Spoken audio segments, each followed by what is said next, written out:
소속 비상임이사 A씨의 양심 선언으로 인해 불거진 진주 문산농협 예산 부당 집행 논란. 코로나19로 인해 사업 추진 결의대회가 취소되자 문산농협이 해당 예산과 시상금을 합쳐 이감사 11명에게 1인당 200만원씩 총 2,200만원어치의 기프트카드를 선물했다는 내용이 밝혀지며 파문이 일었습니다.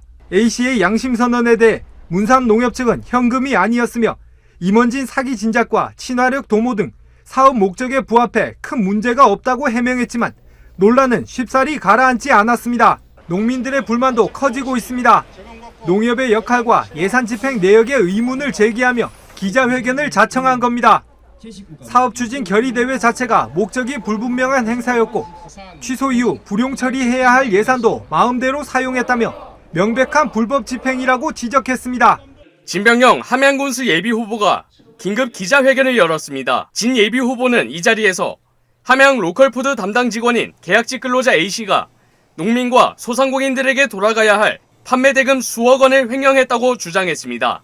함양군 농업기술센터 농산물 유통과에서 관리하는 로컬푸드 직매장에서 판매한 농산물 및 농식품 가공 식품 등 판매 대금을 횡령한 사건입니다.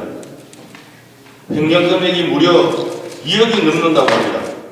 진 예비후보는 피해 금액이 억대에 달하는 대형 사건임에도 함양군이 2달여 남은 군수선거를 의식해 쉬쉬하고 있는 것 아니냐는 지적도 제기했습니다. 진 예비후보의 이 같은 주장에 대해 함양군은 브리핑을 열고 기간제 근로자가 로컬푸드 판매 대금을 유용한 것은 사실이라고 밝혔습니다. 단 군에서 자체 감사를 통해 해당 사건을 인지하고 사법기관에 수사를 의뢰했다며 진 예비후보가 제기한 은폐 의혹에 대해서는 사실이 아니라고 반박했습니다. 진주시 대곡면에서 파프리카 시설하우스를 운영하고 있는 양영수 씨. 일본 등 세계 곳곳에 파프리카를 수출하는데 지역 농협을 통해 정부 물류비를 지원받고 있습니다. 그런데 최근 통장을 확인해보니 지난 연말 지급됐어야 할 2020년도 물류비 680여만 원이 아직 들어오지 않은 것을 알게 됐습니다. 주변 농민들은 지급받았는데 본인만 빠진 겁니다. 이상하게 생각한 양씨 가족은 곧바로 대곡농협에 문의했는데 알고 보니 담당 과장 A씨가 중간에서 지원금을 몰래 가로챈 것이었습니다. 양씨의 경우 지난 2020년 파프리카 농단을 탈퇴했는데 당시 2019년 물류비 1,700여만 원도 A 과장이 가로챈 것으로 드러났습니다. 여기에 다른 농민들도 크고 작은 피해를 입었는데 확인된 금액만 6천만 원 정도에 달했습니다. 이후 A씨는 공고사직했는데 퇴직금조차 지급되지 않는 사실상 파면 수준의 처벌을 받은 겁니다. 진주의 한 단위농협은 지난 2월 말에 조합원들을 대상으로 지난해 영농회별 배당 지급 통지서를 배포했는데요. 그런데 상무 A씨의 배우자 배당금 수령액이 과다하게 책정된 것을 이상하게 여긴 다른 조합원들이 문제를 제기했습니다. 일반적으로 농협 조합원들은 이 판매, 구매, 이용 실적에 따라 이용고 배당금을 수령하는데요.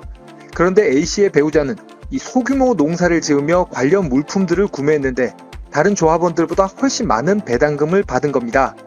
해당 농협은 지난 5월 8일부터 9일까지 이틀 동안 감사에 착수해서 A씨 부부가 지난 2020년부터 3년 동안 1,359만여 원을 부당 수령한 사실을 확인했습니다. A씨에 대한 징계는 인사위원회 의결에 따라 감봉 3개월로 확정됐습니다. 1일까지 현장 검사에서 금융감독원이 파악한 경남은행 횡령 사고 금액은 모두 562억. 경남은행은 지난달 자체 감사를 통해 78억 원 규모의 부동산 파이낸싱 대출 횡령을 적발했다고 금융감독원에 보고했는데 484억 원이 더 나온 겁니다. 부동산 프로젝트 파이낸싱은 부동산 개발 사업성을 평가해 돈을 빌려주고 사업 수익금으로 자금을 되돌려받는 대출 자금을 말합니다. 횡령한 직원은 이 은행에서 약 15년 동안 부동산 PF 업무를 맡고 있던 이모 씨.